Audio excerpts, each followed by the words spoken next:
മരണാനന്തരം സ്വർഗം ലഭിക്കുന്നവരുടെ കൂട്ടത്തിൽ നമ്മൾ ഉൾപ്പെടുക. ആരാണ് നമ്മുടെ മുഖ്യ ശത്രു? നമ്മെ നരകത്തിലേക്ക് നയിക്കുന്ന ശത്രു ആരാണ്? അല്ലാഹു സുബ്ഹാനഹു വ തആല വിശുദ്ധ ഖുർആനിലൂടെ പഠിപ്പിച്ചത്, നിങ്ങളുടെ ഇഹപര ജീവിതത്തിൽ നിങ്ങൾ പരാജയപ്പെടുന്നത്, നിങ്ങളെ ഏറ്റവും കൂടുതൽ ഉപദ്രവിക്കുവാനും പ്രതിരോധത്തിലാക്കുവാനും കഴിയുന്ന അതിശക്തനായ പിശാചിനെ നിങ്ങൾ തിരിച്ചറിയാത്തത് കൊണ്ടാണ് എന്ന്. നോക്കൂ നിങ്ങൾ വിശുദ്ധ ഖുർആൻ, ഇന്ന ശൈത്വാന ലക്കും അദുവ്വൻ, തീർച്ചയായും പിശാച് നിങ്ങൾക്ക് വ്യക്തമായ ശത്രുവാകുന്നു. നമ്മുടെ ശത്രുവിനെ അല്ലാഹു സുബ്ഹാനഹു വ തആല വളരെ വ്യക്തതയോടുകൂടി പഠിപ്പിച്ചു. നിങ്ങളുടെ ശത്രു പിശാചാകുന്നു. ആ പിശാചിനോടുള്ള നിങ്ങളുടെ മാനസികാവസ്ഥ എന്തായിരിക്കണം? ഫത്തഖിദൂഹു അദുവ്വ, നിങ്ങളുടെ മനസ്സിലെ ഏറ്റവും വലിയ ശത്രുവായി നിങ്ങൾ പിശാചിനെ നിങ്ങൾ സ്വീകരിക്കുക എന്നാണ്. കാരണം എന്തേ? ഇന്നമാ യദ്ഉ ഹിസ്ബഹു, അവനും അവന്റെ അനുയായികളും ലയകൂനു മിൻ അസ്ഹാബിസ് സഈർ, നിങ്ങളെ ക്ഷണിക്കുന്നത് നിങ്ങളെ നരകാവകാശികളുടെ കൂട്ടത്തിൽ ഉൾപ്പെടുത്തുവാൻ വേണ്ടിയാണ്. ഒരു മനുഷ്യൻ ഏറ്റവും കൂടുതൽ പൊരുതി തോൽപ്പിക്കേണ്ടത്, പൊരുതി ജയിക്കേണ്ടത് പിശാചിനോടാണ് എന്നതാണ് വിശ്വാസികളോടുള്ള അള്ളാഹുവിന്റെ കൽപ്പന. പിശാചിന് എതിരെയുള്ള പോരാട്ടമാണ് യഥാർത്ഥത്തിൽ ഒരു വിശ്വാസിയുടെ ജീവിതം എന്ന് നമുക്ക് നിർവചിക്കുവാൻ പറ്റും. നോക്കൂ നിങ്ങൾ, കാരണം എന്താണെന്നറിയോ? ആ പിശാച് ഒരു മനുഷ്യൻ ഇസ്ലാമിലേക്ക് പ്രവേശിച്ചത് മുതൽ, അവൻ മുസ്ലിമാണെന്ന് പ്രഖ്യാപിച്ച ആ സെക്കൻഡ് മുതൽ മരണസമയം വരെ അവന് പിന്നാലെയുണ്ടാകും എന്നതാണ്. അവന്റെ പിന്നാലെ അവന്റെ വിശ്വാസം സ്വർഗത്തിലേക്കെത്തുന്ന വിശ്വാസമാണെന്ന് ബോധ്യപ്പെടുന്ന ആ സെക്കൻഡ് മുതൽ പിശാച് അവന് നോട്ടമിടുകയും അവന്റെ പിന്നാലെയുണ്ടാകും. അള്ളാഹു നമ്മെ കാത്തു സംരക്ഷിക്കുമാറാവട്ടെ. അതുകൊണ്ടാണ് റഹ്മാനായ റബ്ബ് പറഞ്ഞത്, നിങ്ങൾ അവനെ സൂക്ഷിക്കണം, അല്ല നിങ്ങൾ അവനെ ശത്രുവായി പ്രഖ്യാപിക്കണം എന്നാണ്. ജീവിതം കൊണ്ട് ഏറ്റവും വലിയ ശത്രുവിനെ പ്രഖ്യാപിക്കേണ്ടത് പിശാചിനോടാണ് എന്നതാണ് അല്ലാഹു സുബ്ഹാനഹു വ തആല പഠിപ്പിക്കുന്നത്. നോക്കൂ നിങ്ങൾ, വിശുദ്ധ ഖുർആൻ അത് പാരായണം ചെയ്യുന്ന ഓരോ സെക്കൻഡിലും, അതിന്റെ സമാരംഭം കുറിക്കുന്ന ഓരോ സമയത്തും അവൻ ചൊല്ലേണ്ടുന്നത് അഊദു ബില്ലാഹി മിനശ് ശൈത്വാനിർ റജീം എന്നാണ്. ഇത് ജീവിതത്തിൽ പിശാച് നമ്മെ ഉപദ്രവിക്കുന്ന ഓരോ സമയത്തും അള്ളാഹുവിനോട് കാവൽ തേടേണ്ടുന്ന പ്രാർത്ഥനയാണ്. അഊദു ബില്ലാഹ്, റഹ്മാനെ നിന്നോട് ഞാനിതാ ശരണം തേടുന്നു, ഒരു രക്ഷ നീയല്ലാതെ ഇല്ല. ആരിൽ നിന്ന്? മിനശ് ശൈത്വാനിർ റജീം, ശപിക്കപ്പെട്ട ആ പിശാചിനെ കൊണ്ട് ഞാനിതാ രക്ഷ തേടുന്നു എന്നാണ്. ഇന്ന് എത്ര തവണ അള്ളാഹുവിനോട് രക്ഷ തേടേണ്ടുന്ന സാഹചര്യങ്ങളിലൂടെ കടന്നുപോയി, പക്ഷേ പിശാച് അത് ചൊല്ലി ആ തിന്മയിൽ നിന്ന് പിന്മാറാനുള്ള സാഹചര്യം നമുക്ക് ഉണ്ടാക്കി നൽകില്ല. അവിടെ നാം അറിയുക, നാം ശക്തനായ എതിരാളിക്ക് മുമ്പിൽ ദുർബലനായ ഒരു മനുഷ്യനായി പിറകോട്ട് പോയിരിക്കുന്നു എന്ന്. മആദല്ലാഹ്, അല്ലാഹു നമ്മെ കാത്തു സംരക്ഷിക്കുമാറാവട്ടെ. നോക്കൂ നിങ്ങൾ, റസൂലുള്ളാഹി സ്വല്ലല്ലാഹു അലൈഹി വസല്ലമ പിശാച് ഒരു മനുഷ്യനെ വിടാതെ പിടികൂടുന്നതിനെ കുറിച്ച് പറയുന്ന ദീർഘമായ ഒരു ഹദീസുണ്ട്. റസൂലുള്ളാഹി സ്വല്ലല്ലാഹു അലൈഹി വസല്ലമ ഇങ്ങനെയാണ് പറഞ്ഞത്, ഇന്ന ശൈത്വാൻ, തീർച്ചയായും പിശാച് കഅദല ഇബ്നു ആദം ബി അത്റുഖി, അവന്റെ എല്ലാ പാന്താവിലും എല്ലാ നല്ല വഴിയിലും പിശാച് പതുങ്ങിയിരിക്കുമെന്ന്. ഫഖഅദ ലഹു ബിത്വരീഖിൽ ഇസ്ലാം, അവൻ ഇസ്ലാമിന്റെ മാർഗത്തിലേക്ക് അങ്ങ് പ്രവേശിച്ചാൽ അതിന്റെ പാതയിലും അവൻ ഇരിക്കും. മുസ്ലിമായാൽ, മുഅ്മിനായാൽ, ഒന്ന് ശരിയായി ജീവിക്കാൻ തീരുമാനിച്ചാൽ ആ നടുവഴിയിൽ അവനെ മുഖത്തോട് മുഖം നോക്കി അവനെ തടസ്സം നിന്ന് പിശാച് ഫഖാല ലഹു, അവനോട് ചോദിക്കുന്ന എന്താ ചോദ്യം എന്നറിയോ? തുസല്ലിമു വതദറു ദീനക വദീന ആബായിക വആബാഇ അബീക, നിന്റെയും നിന്റെ പിതാക്കളുടെയും പിതാമഹന്മാരുടെയും ഒക്കെ മതത്തെ നീ വെടിഞ്ഞ് നീ ഇസ്ലാമിനെ സ്വീകരിക്കുകയാണോ? ജാറവും ഉറൂസും മക്ബറയും തങ്ങളും ബീവിയൊക്കെ ഉപേക്ഷിച്ച് നീ അങ്ങ് മാറാണോ എന്ന് പിശാച് അവനോട് ചോദിക്കും. നീ ബിംബാരാധനയിൽ നിന്നും അതുപോലെയുള്ള ആചാരങ്ങളിൽ നിന്നുമൊക്കെ നമ്മുടെ പിതാക്കന്മാർ, നമ്മുടെ മാതാക്കൾ കൊണ്ടു നടന്നിരുന്ന അതിൽ നിന്നൊക്കെ നീ മാറുകയാണോ? പിശാച് ചോദിച്ചുകൊണ്ടേയിരിക്കും. അനുഭവമില്ലേ സുഹൃത്തുക്കളെ നമുക്ക്? അവിടെ പിശാചിനെ പ്രതിരോധിക്കാൻ ശക്തി ഉള്ള ഒരു വിശ്വാസി ഫഅസാഹു, ആ പിശാചിനെ ധിക്കരിച്ചു കളഞ്ഞു. എന്നിട്ട് പിശാചിനെ തട്ടിമാറ്റി. എന്നിട്ട് ഫഅസ്ലമ, അവൻ യഥാർത്ഥ ഇസ്ലാമിലേക്ക് അവൻ പ്രവേശിച്ചു. അതോടുകൂടി പിശാച് പോരുടോ? ഇല്ല. സുമ്മ ഖഅദ ലഹു ബിത്വരീഖിൽ ഹിജ്റ. ഒരു മുസ്ലിമായി കഴിഞ്ഞാൽ അവന്റെ ജീവിതത്തിൽ ഇസ്ലാമിനു വേണ്ടി എല്ലാവിധ സുഖങ്ങളെയും അവന്റെ ജീവിതത്തിലെ എല്ലാവിധ നന്മകളെയും ചിലപ്പോൾ അവൻ ഇസ്ലാമിനു വേണ്ടി ഉപേക്ഷിക്കേണ്ടി വരും. നോക്കൂ നിങ്ങൾ, പ്രവാചകൻ സല്ലല്ലാഹു അലൈഹി വസല്ലമ ജനിച്ച നാട്, സഹാബത്ത് വളർന്ന് തങ്ങൾ ഏകോദര സഹോദരന്മാരെ പോലെ ജീവിച്ച ആ മക്കയിൽ നിന്ന് അള്ളാഹുവിന്റെ ദീനിനു വേണ്ടി അവർ പലായനം ചെയ്യാണ്. അതിന് ഹിജ്റ എന്നാ പറയാം. നമ്മളും ചിലപ്പോ നമ്മുടെ ജീവിതത്തിലെ ഹറാമുകൾ മാറ്റിവെച്ച് പലിശകളും വ്യഭിചാരത്തിന്റെയും തോന്നിവാസങ്ങളുടെയും വാതിലുകളൊക്കെ കൊട്ടിയടച്ച് നമ്മുടെ നഫ്സിനെ ഒരു ഹിജ്റ നടത്തലുണ്ട്. അപ്പോ ആ ഹിജ്റയുടെ നടുക്കവൻ ഇരിക്കും. അവന്റെ മനസ്സും അവന്റെ ശരീരവും കൊണ്ട് അവൻ നടത്തുന്ന ഹിജ്റയുടെ പാതയിൽ പിശാചങ്ങ് കയറിയിരിക്കും. എന്നിട്ട് ഫഖാല, എന്നിട്ട് അവനോട് ചോദിക്കും. എന്താ ചോദ്യം എന്നറിയോ? തുഹാജിറു വതദഉ അർളക വസമാഇക, നീ നിന്റെ ആകാശവും ഭൂമിയും ഒക്കെ ഉപേക്ഷിച്ച് ഹിജ്റ പോവുകയാണോ? എല്ലാ സുഖങ്ങളും ഉപേക്ഷിക്കുകയാണോ? അപ്പൊ റസൂലുള്ളാഹി പറഞ്ഞു, വഇന്നമാ മസലുൽ മുഹാജിരി കമസലി ഫർസി ഫിത്തിവൽ, കഠിനമായി അധ്വാനിച്ച് ഓടി പന്തയത്തിൽ വിജയിച്ച ഒരു കുതിരയ്ക്ക് സമാനമാണ് ആ മുഹാജിർ എന്നാണ്. അത്ര കഠിനാധ്വാനം ചെയ്തിട്ടായിരിക്കും ഇങ്ങനെ ഹിജ്റ പോകുന്ന ഒരു വിശ്വാസിയുടെ നില. മറിച്ചോ തളർന്ന് ആ പിശാചിന് കീഴ്പ്പെട്ടവൻ നശിച്ചതു തന്നെ എന്ന് നമ്മെ ഓർമ്മപ്പെടുത്തുന്നുണ്ട്. വിശ്വാസികളെ, പിശാച് അവിടെയും അവനെ തടുത്തുകൊണ്ടേയിരിക്കും. ഫഅസാ, വിശ്വാസി തട്ടിമാറ്റും. യഥാർത്ഥ വിശ്വാസമുള്ളവൻ പിശാചിനെ തന്റെ ജീവിതത്തിൽ നിന്നും അകറ്റി നിർത്തും. ഫഹാജറ, അവൻ അള്ളാന്റെ മാർഗത്തിൽ അങ്ങനെ ഹിജ്റ പോകും. അള്ളാന്റെ മാർഗത്തിൽ ഹിജ്റ പോകും. അപ്പോ പിശാച് വിടോ? ഇല്ല. അപ്പോഴും പിശാച് അവന്റെ മുന്നിൽ അവന്റെ പാലായനത്തിന്റെ മാർഗത്തിൽ, അവന്റെ ഹിജ്റയുടെ മാർഗത്തിൽ, അവന്റെ ജിഹാദിന്റെ മാർഗത്തിൽ പിശാച് അങ്ങോട്ട് കയറിയിരിക്കും. പിന്നെ അവൻ അള്ളാന്റെ മാർഗത്തിൽ ചെലവഴിക്കുന്ന ഓരോ സെക്കൻഡിലും പിശാച് ഇടപെടും. സുമ്മ ഖഅദ ലഹു ബിത്വരീഖിൽ ജിഹാദ്, അള്ളാഹ്ക്ക് വേണ്ടി ധർമ്മസമരം ചെയ്യാണ് അവൻ. അതിനുവേണ്ടി തീരുമാനിച്ചിരിക്കുകയാണ്. ധനം കൊണ്ട്, ശരീരം കൊണ്ട് അള്ളാഹുവിന്റെ ദീനിനെ സ്നേഹിക്കാനും ആ ദീനിന്റെ മാർഗത്തിൽ ചെലവഴിക്കാനും ശരീരം തന്നെ അള്ളാഹുവിനെ സമർപ്പിക്കുവാനും തീരുമാനിക്കുന്ന ആ നിമിഷാർദ്ധത്തിൽ ജിഹാദിന്റെ വഴിയിൽ പിശാച് കയറിയിരിക്കും. എന്നിട്ട് അവനോട് ചോദിക്കും, ഫഖാല തുജാഹിദു, നീ ഫതുജാഹിദ് ഫഹുവ ജുഹദുൻ നഫ്സി വൽ മാൽ, നീ ധനം കൊണ്ടും ശരീരം കൊണ്ടും ആ മനുഷ്യൻ ജിഹാദ് ചെയ്യുമ്പോ, ആ മാർഗത്തിൽ അല്ലാഹുവിന്റെ മാർഗത്തിൽ ജിഹാദിന് ഇറങ്ങി പുറപ്പെടുമ്പോ, ഇതുകൊണ്ടൊക്കെ നീ ജിഹാദിന് ഇറങ്ങാണോ എന്ന് ചോദിക്കും. ഇതുകൊണ്ടൊക്കെ നീ ഇറങ്ങാണോ? അങ്ങനെ ആ മനുഷ്യൻ ഫതുഖാത്തിലു ഫതുഖ്തൽ, അങ്ങനെ അയാള് ആ ജിഹാദിൽ കൊല്ലപ്പെടുന്നു. പിശാച് അവനോട് പറയും, നീ യുദ്ധത്തിനിറങ്ങിയ നീ കൊല്ലപ്പെടും.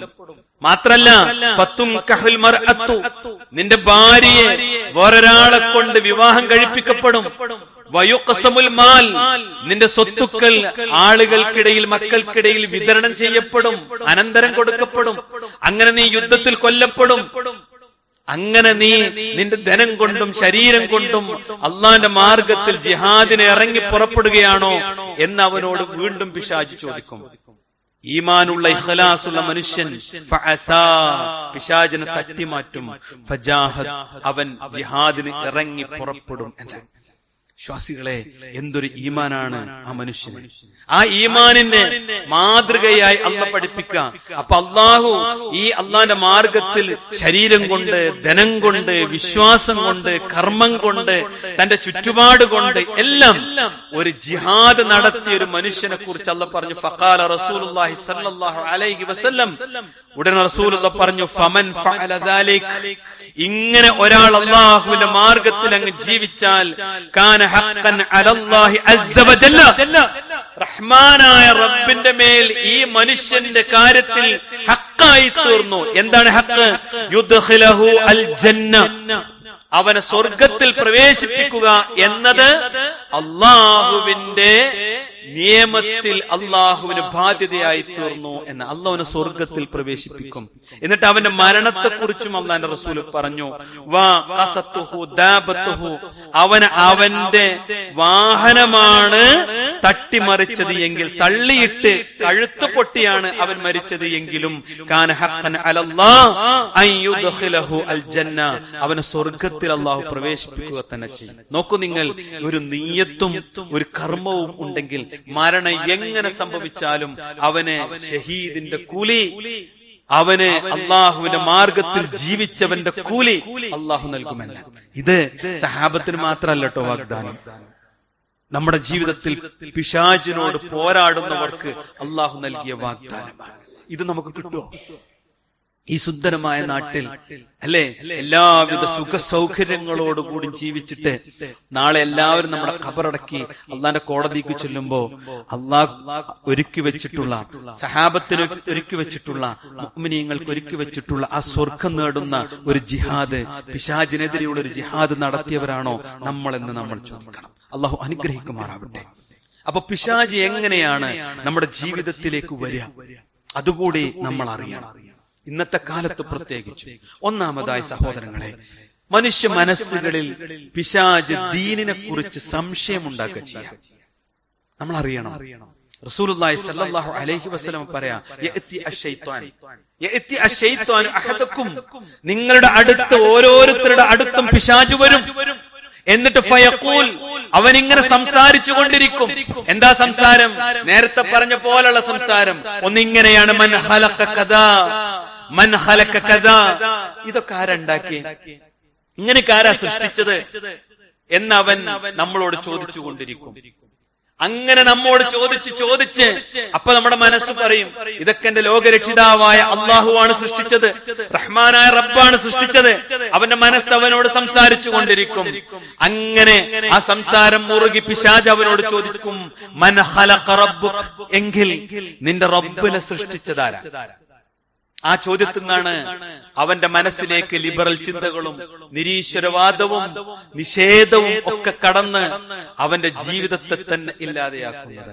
ഉടനെ അള്ളാഹുവിന്റെ റസൂൽ പറഞ്ഞു, ഫഇദാ ബലഗ, ഇവിടേക്ക് അവന്റെ ചോദ്യം എത്തിയാൽ ഫൽയസ്തഇദ് ബില്ലാഹ്, നീ അഊദു ബില്ലാഹി മിനശ് ശൈത്വാനിർ റജീം എന്ന് ചൊല്ലണം.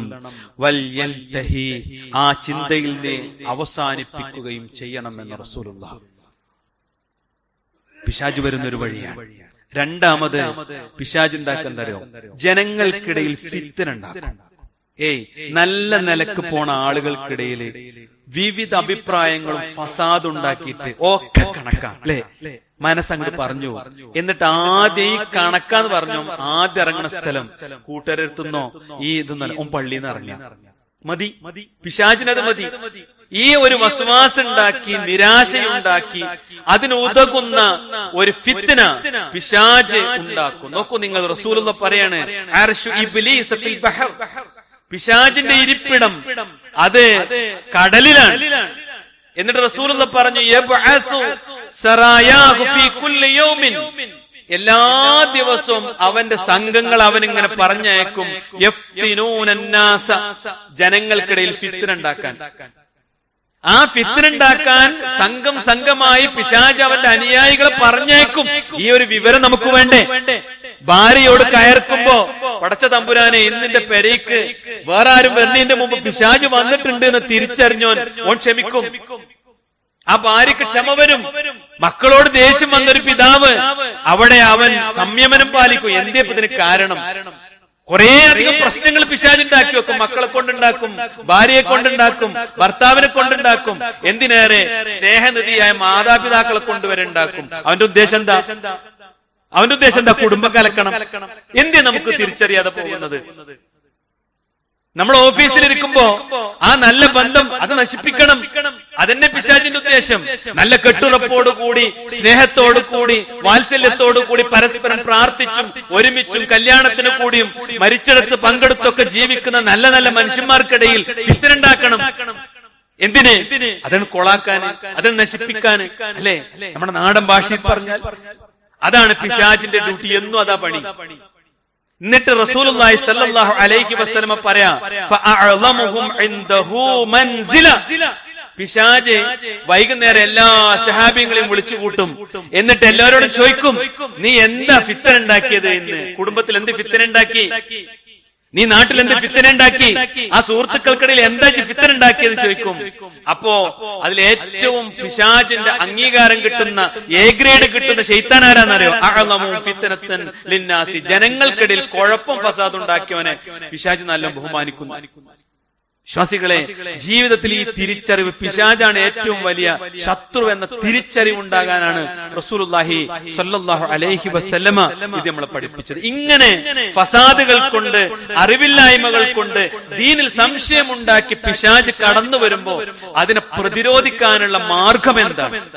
റസൂലുള്ളാഹി സ്വല്ലല്ലാഹു അലൈഹി വസല്ലമ 3 കാര്യങ്ങൾ പ്രത്യേകമായി പഠിപ്പിച്ചിട്ടുണ്ട്. അതിൽ ഒന്ന്, ദീനിനെ കുറിച്ച് നമുക്കുണ്ടാകേണ്ടുന്ന ഇഖ്ലാസാണ്.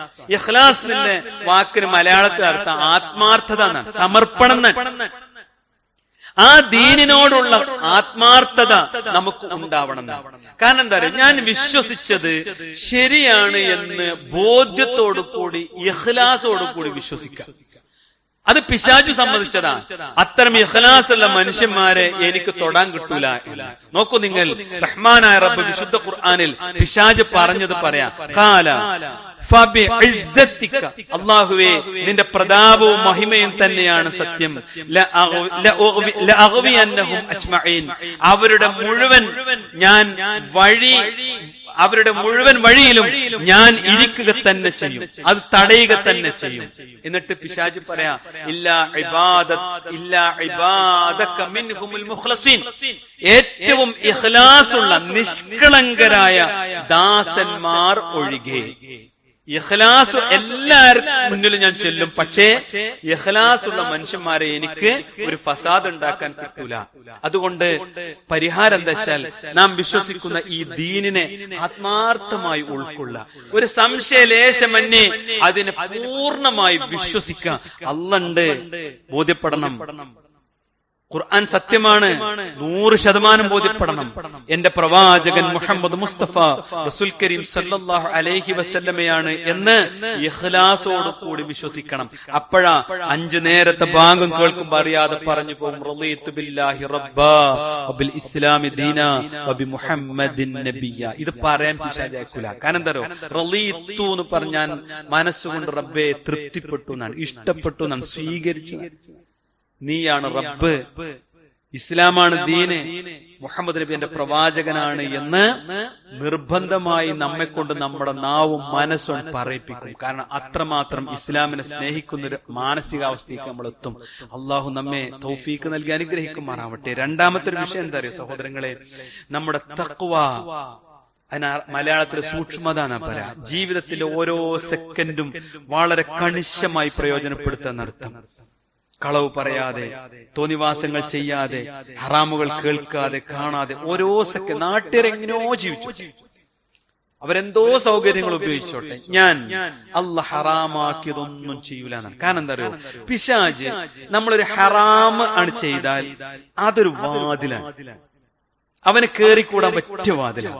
നമ്മളെ മനസ്സിന്റെ വാതിലും തുറക്കും. അതോടുകൂടി ശൈത്താൻ കയറും.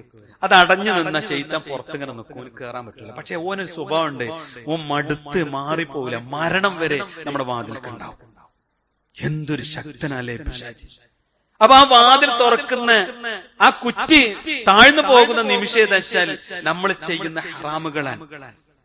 അതേതുമാവാം. നോക്കട്ടെ, അള്ളാഹുവിന്റെ വിശുദ്ധ ഖുർആൻ പറയാ, ഇന്നല്ലദീന തഖൗ, സൂക്ഷ്മത പാലിക്കുന്ന ഒരാള്, അയാളെ പിശാചിന് ഒരിക്കലും പിടികൂടാൻ പറ്റൂല.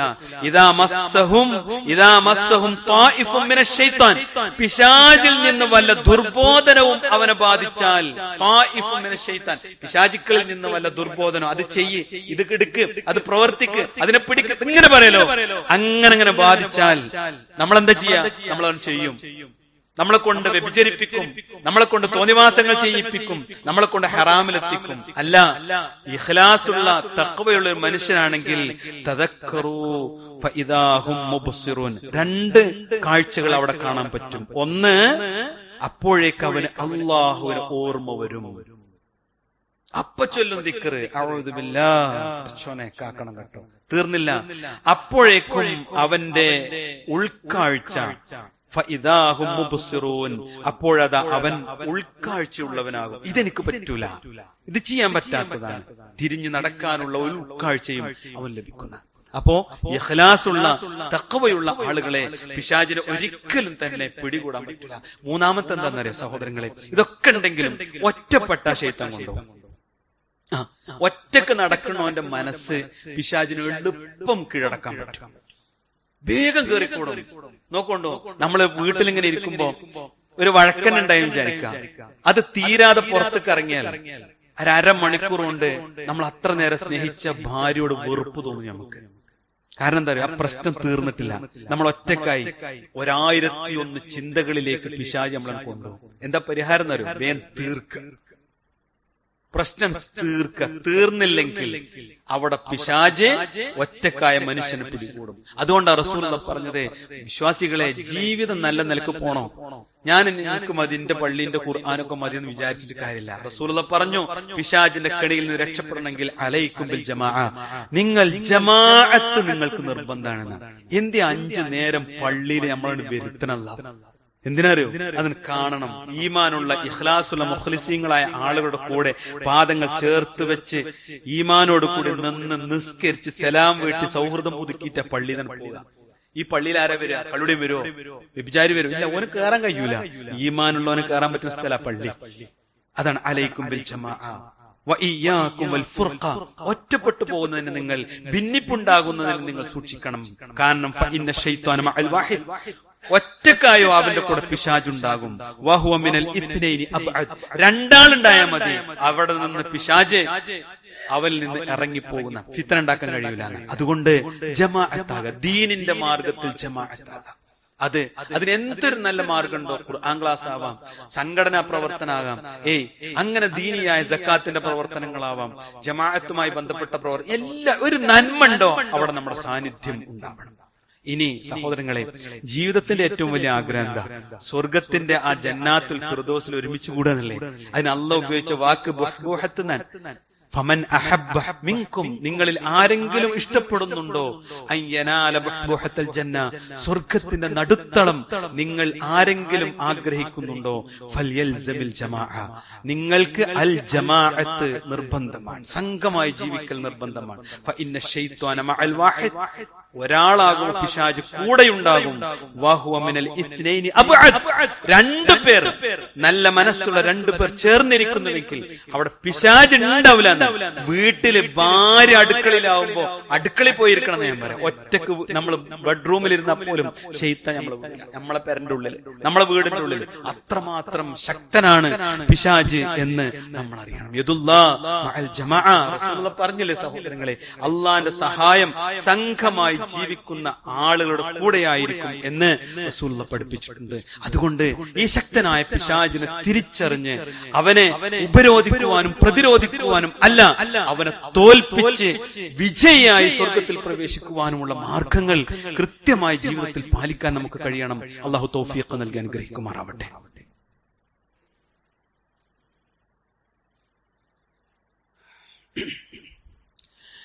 ഇന്നൽ ഹംദുലില്ലാഹ് വസ്സലാത്തു വസ്സലാമു അലാ റസൂലില്ലാഹ് വഅലാ ആലിഹി വസഹ്ബിഹി അജ്മഈൻ, അമ്മാ ബഅദ്. സ്നേഹാദരണീയരായ സത്യവിശ്വാസികളെ, അള്ളാഹുവിന്റെ വിധിവിലക്കുകൾ ജീവിതത്തിൽ പാലിക്കണേ എന്ന് ഒരിക്കൽ കൂടി ഓർമ്മപ്പെടുത്തുകയാണ്. ഇഖ്ലാസുള്ള തഖ്വയുള്ള സൂക്ഷ്മതയുള്ള ജനങ്ങളോടൊപ്പം ജീവിക്കുന്നവരെ പിശാചിനെ സ്വാധീനിക്കാൻ കഴിയില്ല എന്നത് നമുക്ക് അല്ലാഹു നൽകുന്ന സുവ്യക്തമായ അറിവാണ്. ഈ കവചം നമ്മൾ സ്വീകരിക്കണം. അപ്പോഴും നമ്മൾ ചിന്തിക്കും, എന്ത് അദാബിനാണ്, എന്തിനാണ് പിശാചിനെ റഹ്മാനായ റബ്ബ് ഇങ്ങനെ ഒരു പടപ്പായി പടച്ചുവിട്ടത്?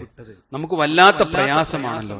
അതെ, ആ പ്രയാസം തിരിച്ചറിയാൻ തന്നെയാണ് അള്ളാഹു പിശാചിനെ നമുക്ക് ശത്രുവായി നിയമിച്ചിട്ടുള്ളത്. കാരണം നമ്മുടെ ജീവിതം കൊണ്ട് നേടിയെടുക്കാൻ കഴിയുന്നതിനേക്കാൾ ശ്രേഷ്ഠവും ഒരു കണ്ണിനും ഇതുവരെ കാണാത്തതും ഒരു കാതും ഇതുവരെ കേൾക്കാത്തതും ഒരു മനസ്സിനും നിർവചിക്കാൻ കഴിയാത്തതുമായ അനുഗ്രഹങ്ങളുടെ ജന്നാത്തുൽ ഫിർദൗസ് പകരം നൽകാനാണ് അള്ളാഹു കാത്തിരിക്കുന്നത്. അത് നഷ്ടപ്പെടുത്താനാണ് പിശാച് പരിശ്രമിക്കുന്നത്. എപ്പോഴാണ് പിശാച് നമ്മുടെ മനസ്സിനെ സ്വാധീനിക്കുക? ഞാൻ പറഞ്ഞ 3 കാരണങ്ങൾക്ക് പുറമെ സഹോദരങ്ങളെ, വിശുദ്ധ ഖുർആൻ പറയാം, വമാ കാന ലഹു അലൈഹിം മിൻ സുൽത്താൻ. അവന് പിശാചിന് അവരുടെ മേൽ യാതൊരു അധികാര ശക്തിയും ഉണ്ടായിരുന്നില്ല. ഇല്ലാ ലിനഅലമ മൻ യുഅ്മിനു ബിൽ ആഖിറ മിമ്മൻ ഹുവ മിൻഹാ ഫീ ശക്കിൻ വറബ്ബുക അലാ കുല്ലി ഷൈഇൻ ഹഫീദ്. പക്ഷേ പരലോകത്തെക്കുറിച്ച് സംശയത്തിൽ സ്ഥിതി ചെയ്യുന്നവരിൽ നിന്ന് കേൾക്കണം വാക്ക്, പരലോകമുണ്ടോ? അതുകൊണ്ട് ഉറപ്പായിട്ടില്ല. അങ്ങനെ സംശയിച്ച് നിൽക്കുന്നവരെ അവരിങ്ങനെ കൂട്ടത്തിലുണ്ടാവും. എല്ലാവരും ഒരുപോലെ ആയിരിക്കും. അവരിൽ നിന്ന് വിശ്വസിക്കുന്നവരെ നമുക്ക് വേർതിരിച്ചു മനസ്സിലാക്കാൻ വേണ്ടിയാകുന്നു. അല്ല, എന്തിനാ പിശാചിനെ ഏർപ്പാടാക്കിയ? നമുക്കൊരു പരീക്ഷണം. പരലോകമുണ്ടോ? ഇല്ലേ? അത് ബോധ്യപ്പെട്ടിട്ടുണ്ടെങ്കിൽ അവൻ പിശാചിനെ ശത്രുവായി പരിഗണിക്കും. എന്നിട്ട് റഹ്മാനായ റബ്ബ് പറഞ്ഞു, നിന്റെ റബ്ബ് അലാ കുല്ലി ഷൈഇൻ വറബ്ബുക അലാ കുല്ലി ഷൈഇൻ ഹഫീദ്. നിന്റെ റബ്ബ് എല്ലാ വസ്തുവിന്റെ മേലും സൂക്ഷ്മമായ നിരീക്ഷണം വീക്ഷണം ചെയ്യുന്നവനാണ്. അല്ലാഹ് ഇങ്ങനെ നോക്കിയിരിക്കുക നമ്മളെ. മൊത്തത്തിലല്ല അല്ലാഹുവിന്റെ നോട്ടം, ഓരോരുത്തരെ. മനസ്സിലായില്ലേ? എന്താ നോട്ടം? എന്താ നോട്ടം വിശ്വാസികളെ? പരലോകത്തിൽ വിശ്വാസം ഉണ്ടോന്ന്. അപ്പോ നമ്മുടെ ഇഖ്ലാസും തഖ്വയും നമുക്ക് ലഭിക്കണമെങ്കിൽ ഒരു സംശയം വേണ്ട സഹോദരങ്ങളെ, യഥാർത്ഥ വിശ്വാസിയാവണം. അതിനെ അള്ളാന്റെ ഖുർആൻ ഒന്ന് കയ്യിലെടുക്കണം, എന്നിട്ടൊന്ന് പാരായണം ചെയ്യണം. എന്നിട്ട് അതിന്റെ ആശയങ്ങളും അർത്ഥങ്ങളും ശരിയാം വിധം ബോധ്യപ്പെടണം. പിശാച് തുറക്കാനയക്കൂല. കാരണം ഈ സംശയമുള്ള മനസ്സുകൊണ്ട് ജീവിക്കുന്ന ആൾക്കാരാണ് ഒരാവശ്യം. ഒരു പള്ളിക്കുണ്ടാവും, മദ്രസിലുണ്ടാവും, എല്ലായിടത്തും ഉണ്ടാവും. കാരണം എന്താ പറയാ, ഓനിങ്ങനെ മാന്യനായിട്ട് ജീവിക്കാൻ പറ്റിയ നല്ല കുപ്പായ മുസ്ലിമിന്റെ കുപ്പായം. പക്ഷേ മനസ്സിന്റെ ഉള്ളിൽ എന്ത് ചെയ്യും? ഇതൊന്നും അങ്ങോട്ട് ഇഖ്ലാസോടുകൂടി വിശ്വസിക്കൂല. അങ്ങനെ ഇഖ്ലാസ് ഉണ്ടോ? തഖ്വ ഉണ്ടോ? ഞാൻ കുറ്റപ്പെടുത്തിയ പരിണയം എങ്കിൽ ഖുർആൻ കയ്യിലെടുത്തിട്ടുണ്ടാകും, അർത്ഥം മനസ്സിലാക്കിയിട്ടുണ്ടാകും, പഠിച്ചിട്ടുണ്ടാകും, ജീവിതത്തിൽ പകർത്തിയിട്ടുണ്ടാകും. അതിന് പദ്ധതിയും പ്ലാനും ഉണ്ടാകും. അല്ലെ, 1500 സ്ക്വയർ ഫീറ്റിൽ വീടുണ്ടാക്കാൻ 10-15 കൊല്ലം പ്ലാൻ ചെയ്ത മനുഷ്യന്മാരാണ് സഹോദരങ്ങളെ. നാളെ ജന്നാത്തുൽ ഫിർദൗസിന്റെ കവാടം തുറക്കുമ്പോ അത് കണ്ടുകാണ്ട് നരകത്തേക്ക് പോകേണ്ടി വരുന്ന ഹതഭാഗ്യരാട്ടും നമ്മൾ. അള്ളാഹു നമ്മെ കാത്തു സംരക്ഷിക്കുമാറാവട്ടെ. അതുകൊണ്ട് ശരിയായ വിശ്വാസം ഉണ്ടാവണം. പിശാച് നമ്മുടെ മനസ്സിലുണ്ടാക്കുന്ന സംശയത്തെ നമ്മൾ മാറ്റുമാറി ഇല്ല, നാളെയുടെ ലോകം ഞാൻ കാത്തിരിക്കുന്നു എന്നത് നമുക്ക് ഓർമ്മ വേണം. അതിന് പഠനം വേണം. രണ്ടാമത് തഖ്വ വേണം, സൂക്ഷ്മതയുള്ള ജീവിതം വേണം. ഒരു ഹറാമും നമ്മുടെ ജീവിതത്തിൽ വരാതിരിക്കാനുള്ള കഠിനമായ. മൂന്നാമത് നിരന്തര പ്രാർത്ഥന വേണം. റസൂലുള്ളാഹി പ്രാർത്ഥിക്കുക, അല്ലാഹുമ്മ യാ മുഖല്ലിബൽ ഖുലൂബ് സബ്ബിത് ഖൽബി അലാ ദീനിക്. ആരാ പ്രാർത്ഥിച്ചത്? അല്ലാഹുവിന്റെ റസൂൽ സദാസമയം പ്രാർത്ഥിക്കുമായിരുന്നു, അല്ലാഹുവേ ഹൃദയങ്ങളെ മാറ്റിമറിക്കുന്ന തമ്പുരാനെ. ഒരു യൂട്യൂബിലെ ലിങ്കിലെ ഒരു പ്രസംഗം കേൾക്കുമ്പോഴേക്ക്, ഒരുത്തനെ ഇസ്ലാമിനെ കുറിച്ചുള്ള ഒരു പരിഹാസം കേൾക്കുമ്പോഴേക്ക്, ഒരു ആയത്തൊരുത്തൻ ദുർവ്യാഖ്യാനിക്കുമ്പോഴേക്ക് ഇതൊക്കെ കണക്കാ, ഞാനൊന്ന് അടിച്ചു പൊളിക്കട്ടെ എന്ന് പറഞ്ഞ് പുറത്തേക്ക് ഇറങ്ങിയാൽ നേരെ നരകത്തേക്കാണ് പിശാച് കൊണ്ടുപോണത്. ഓൻ വെച്ച വാതിലാണത് തിരിച്ചറിയാതെ പോയാൽ ഈ പ്രാർത്ഥന ജീവിതത്തിൽ വെളിച്ചമെടുക്കും. നമ്മുടെ ജീവിതത്തെ മാറ്റാൻ തിന്മ കൂടെ ഉണ്ടോ എന്ന് പരിശോധിക്കാം. സഹോദരങ്ങളെ, നിരന്തരമായി കൊണ്ടു നടക്കുന്ന തിന്മകൾ, സ്വകാര്യമായി കൊണ്ടു നടക്കുന്ന ഹറാമുകൾ പരിശോധിക്കും. കണ്ണടച്ച് പരിശോധിച്ച കിട്ടും. ആ കറയങ്ങ് പുറത്തേക്കിട്ട് മാറ്റിവെച്ച് ശരീരവും മനസ്സും ശുദ്ധിയാക്കി അഷ്ഹദു അല്ലാ ഇലാഹ ഇല്ലല്ലാഹ് വ അഷ്ഹദു അന്ന മുഹമ്മദുർ റസൂലുള്ളാഹ് പറഞ്ഞു നോക്ക്.